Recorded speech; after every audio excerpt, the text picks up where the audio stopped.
चंदनपुर नाम का एक छोटा सा गांव था। उस गांव में सभी लोग बड़े ही अच्छे से एक दूसरे के साथ मिलकर रहते थे। उस गांव के सरपंच थे मोहनलाल। मोहनलाल बहुत ही सख्त इंसान थे। वो उनके गांव में बेईमानी करने वाले लोग हो या व्यापारी, उन्हें बिल्कुल भी पसंद नहीं करता था। वो उन्हें कड़ी से कड़ी सजा देते थे। उसी गांव में सीताराम नाम का एक किसान रहता था। सीताराम एक बहुत ही अच्छा इंसान था। वो अपनी खेती के साथ साथ अनाज बेचने का काम भी करता था। उसके परिवार में उसकी पत्नी सुमन और 2 बच्चे मीना और चंदू थे। सीताराम हमेशा सुबह जल्दी उठता था और उसके घर में काम करने वाले रामू काका से खेती की सारी जानकारी लेता था और उन्हें आज क्या करना है ये सारी बातें बताकर अपनी दुकान चला जाता था। एक दिन सीताराम का बेटा चंदू सीताराम के दुकान पर आता है और सीताराम से, बाबा, माँ ने कुछ चावल और दाल मंगाई है। अरे बेटे, कल ही तो मैंने घर पर बहुत सारा सामान भेज दिया था, इतने जल्दी कैसे खत्म हो गया? चलो कोई बात नहीं, ये ले जाओ। सीताराम की अनाज की दुकान घर के पास में ही थी, तो चंदू और मीना बार बार कुछ न कुछ काम से टाइम पास करने के लिए दुकान पर आ जाते थे।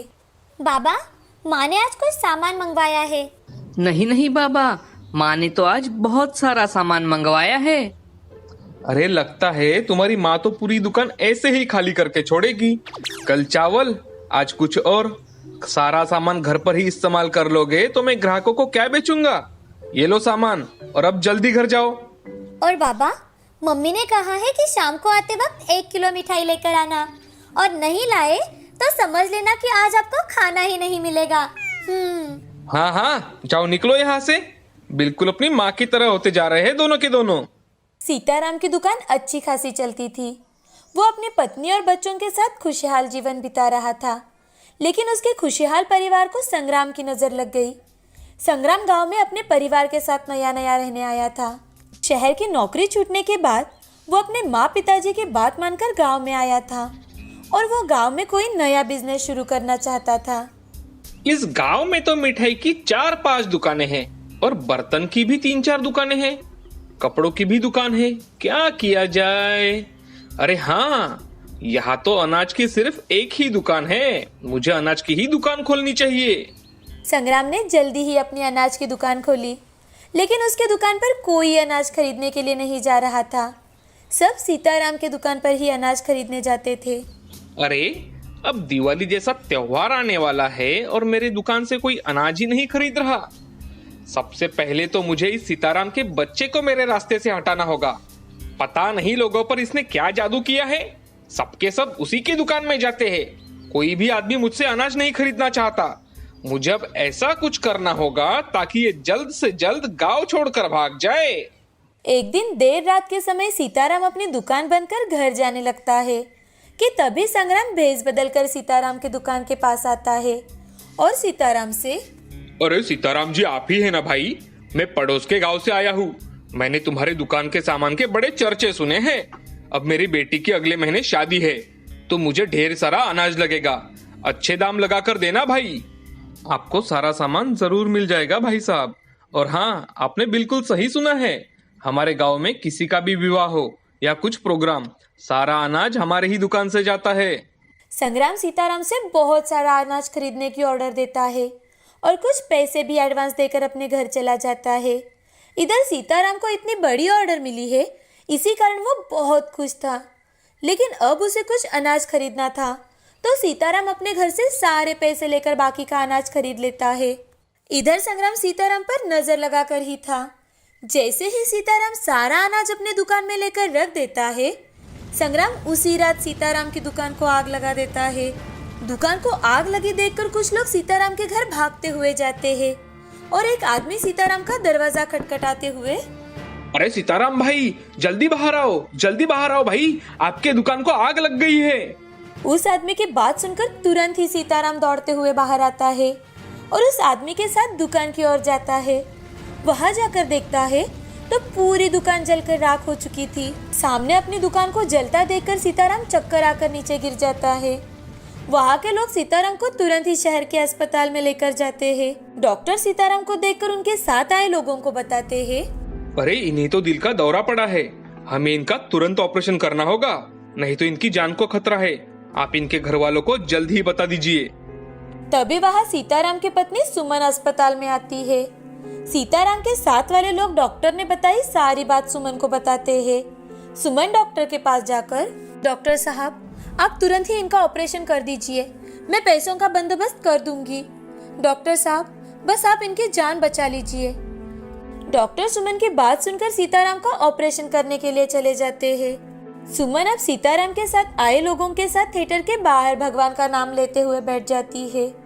4-5 घंटे बाद डॉक्टर ऑपरेशन थिएटर से बाहर आते हैं और वो सुमन से, देखिए घबराने की कोई बात नहीं है, ऑपरेशन अच्छे से हो गया है, लेकिन आपको कम से कम उन्हें 30 दिन तक यहाँ रखना होगा और इसमें आपका बहुत खर्चा होगा।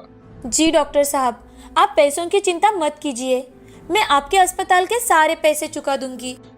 अच्छा ठीक है, अब आप अभी के लिए ऑपरेशन का जो बिल हुआ है वो कल तक भर दीजिए और बाकी का डिस्चार्ज के वक्त आप भर सकती है। ऐसा कहकर डॉक्टर वहां से चले जाते हैं। अब सुमन के पास अपनी खेती बेचने के अलावा कोई चारा नहीं था। सुमन अपने गांव जाकर अपनी खेती बेच देती है और ऑपरेशन का बिल भर देती है। जैसे तैसे 1 महीना बीत जाता है। अब सीताराम की तबीयत में बहुत सुधार आ गया था, लेकिन अस्पताल के खर्चे उठाने के लिए इधर सुमन को अपना घर भी संग्राम के पास गिरवी रखना पड़ा। सीताराम अब घर आकर अपने बच्चों को गले लगाकर रोने लगता है। तभी सुमन सीताराम को समझाते हुए, अजी आप बिल्कुल निराश मत होइए, आपने आज तक किसी का बुरा नहीं किया तो हमारा भी कैसे बुरा होगा। आप देखना ये बुरा वक्त भी जरूर निकल जाएगा, शायद भगवान हमें और कुछ अच्छा देने वाला होगा। आप चिंता मत कीजिए, हम दोनों मिलकर बहुत मेहनत करेंगे और फिर से सब वापस लेंगे। जान बची तो लाखों पाए। सुमन की बातें सुनकर सीताराम को थोड़ी हिम्मत आ जाती है। अब कुछ ही दिनों में सीताराम और सुमन दोनों मेहनत मजदूरी करना शुरू कर देते हैं। सीताराम तो अब रात दिन जो काम मिले वो करने लगा था। साथ ही साथ उसने छोटे मोटे व्यवसाय भी करना शुरू कर दिया था। और इधर संग्राम को यह बात बिल्कुल भी हजम नहीं हो रही थी कि सीताराम अब कमाई कर उसके सारे पैसे लौटा देगा और अपना घर उसे वापस ले लेगा। अगले ही दिन संग्राम सीताराम के घर जाता है और सुमन से, देखिए बहन जी, मैंने आपको जो पैसे दिए थे वो मुझे ब्याज के साथ कल ही चाहिए, नहीं तो मैं आपके घर पर कब्जा कर दूंगा। मुझे पैसों की अब बहुत सख्त जरूरत आ पड़ी है, मुझे मेरे पैसे लौटा दो, नहीं तो मैं आपके घर को नीलाम कर दूंगा। अरे भाई साहब, लेकिन घर गिरवी रखते वक्त मैंने तो आपसे 1 साल की मोहलत मांगी थी और अभी तो सिर्फ 4 महीने बीत चुके हैं। अरे वाह वाह वाह, चोर तो चोर, ऊपर से सिरजोर, भलाई का तो कोई जमाना ही नहीं रहा।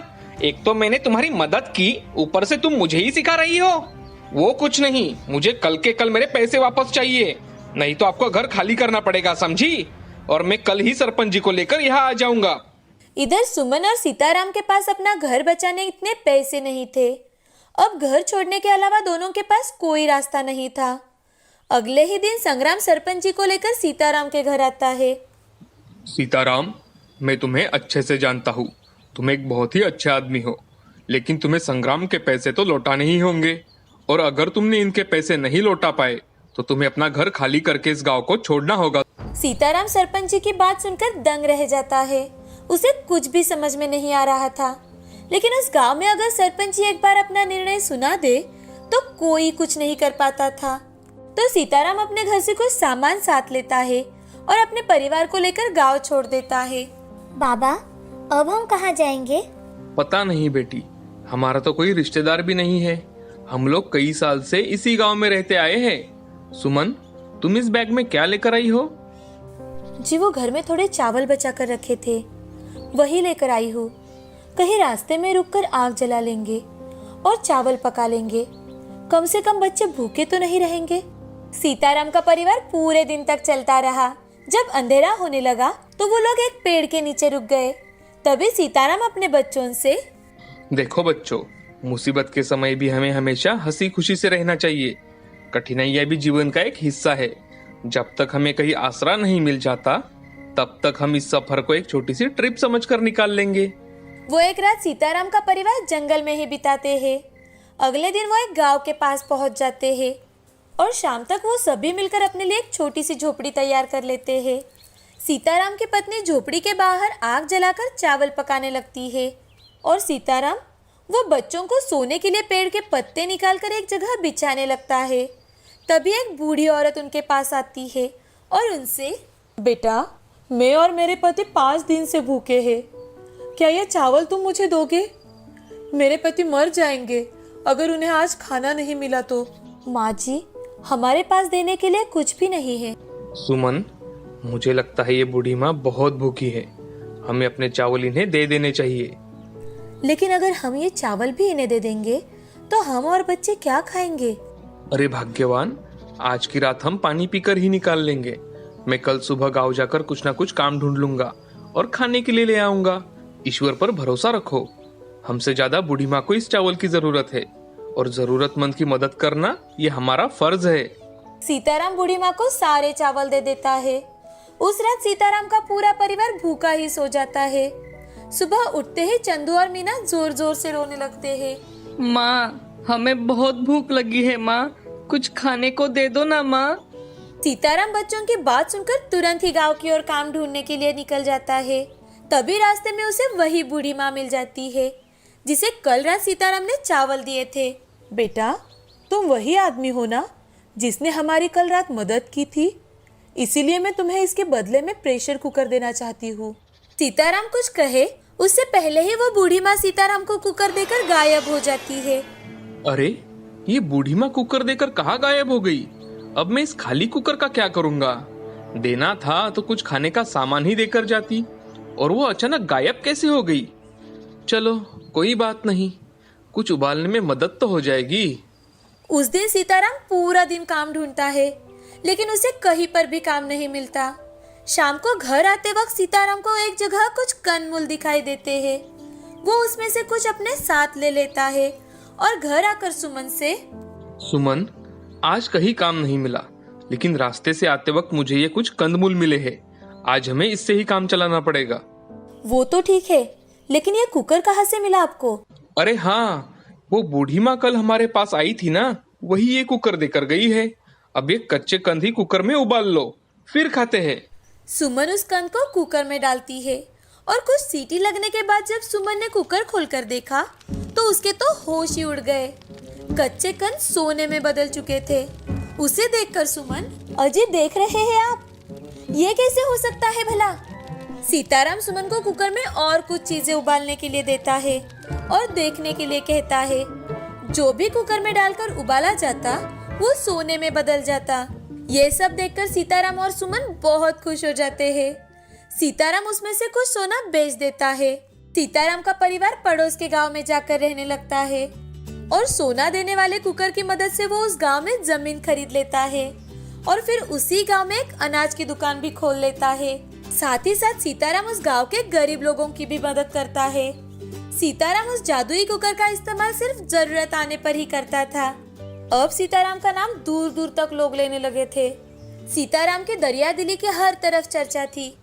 सीताराम के पड़ोस में भुवन नाम का एक आदमी रहता था जो संग्राम का रिश्तेदार था। एक दिन संग्राम कुछ काम से भुवन के घर आता है।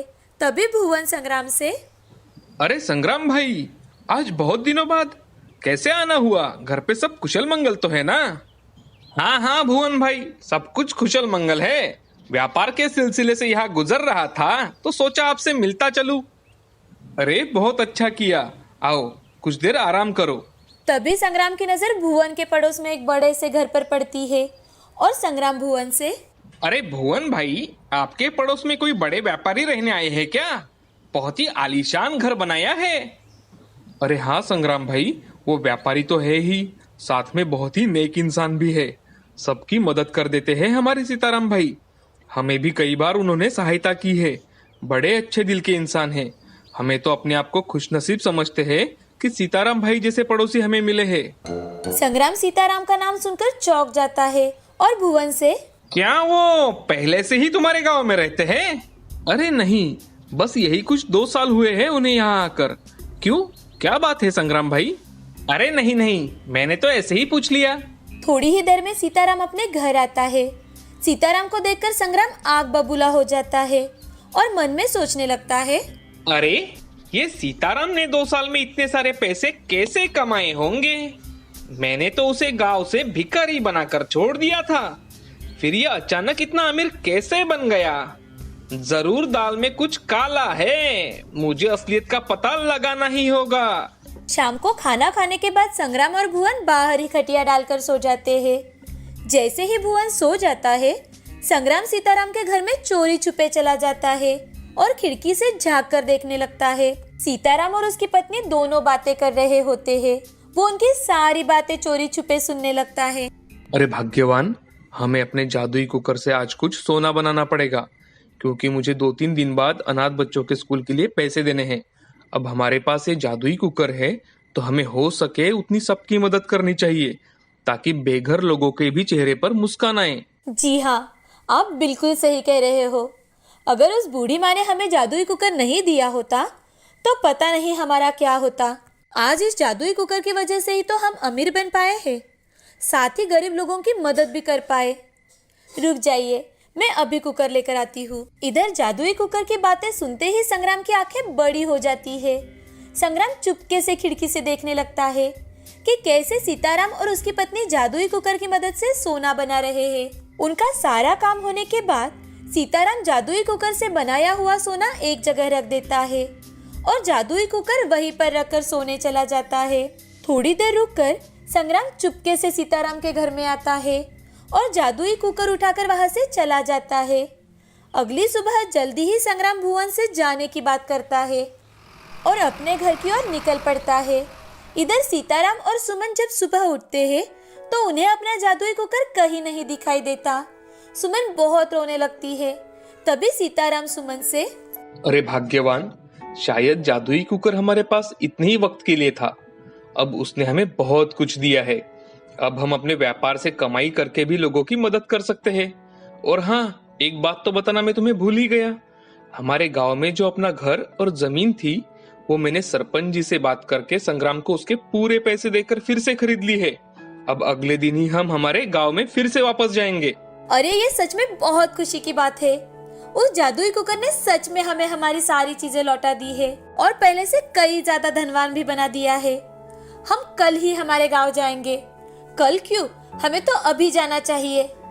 जी, मुझे हमारे घर को देखना है। चलो ना, अभी चलो, बच्चे भी बहुत खुश हो जाएंगे। अच्छा, ठीक है बाबा, तुम कुछ सामान बांधो, मैं जाने का प्रबंध करता हूँ। इधर संग्राम भी बहुत खुश था।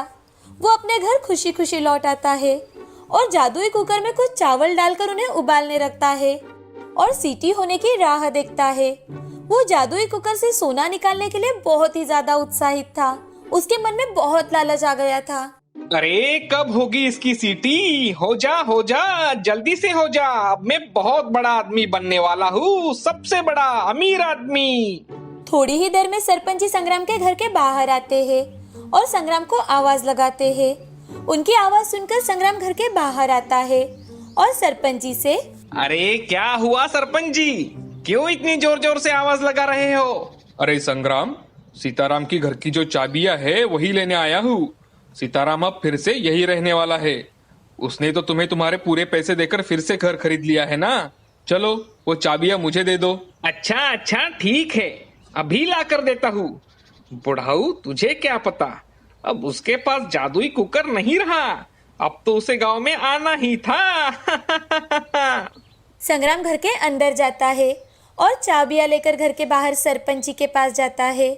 तभी कुकर का बहुत बड़ा विस्फोट हो जाता है और संग्राम का पूरा घर नष्ट हो जाता है। ये सब देखकर संग्राम रोने लगता है। अरे रे, ये क्या हो गया मेरे साथ? मेरा तो सब कुछ तहस नहस हो गया। मैंने जैसे ही सीताराम के साथ किया था, आज भगवान ने मेरे साथ वैसे ही कर दिया। अब तो मेरे पास कुछ भी नहीं बचा, मैं तो बर्बाद हो गया। मेरा लालच ही मुझे ले डूबा है। सरपंच जी उसकी सारी बातें सुन लेते हैं। उसने ही सीताराम की अनाज की दुकान को आग लगाई थी और उसके साथ सौदा भी उसी ने किया था।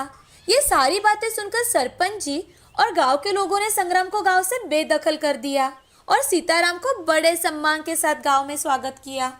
इस कहानी से हमें जो एक कहावत है वो सच होती दिखाई देती है दोस्तों, कि बुरी नीयत वाले तेरा मुंह काला, जो बिल्कुल सही कही गई है।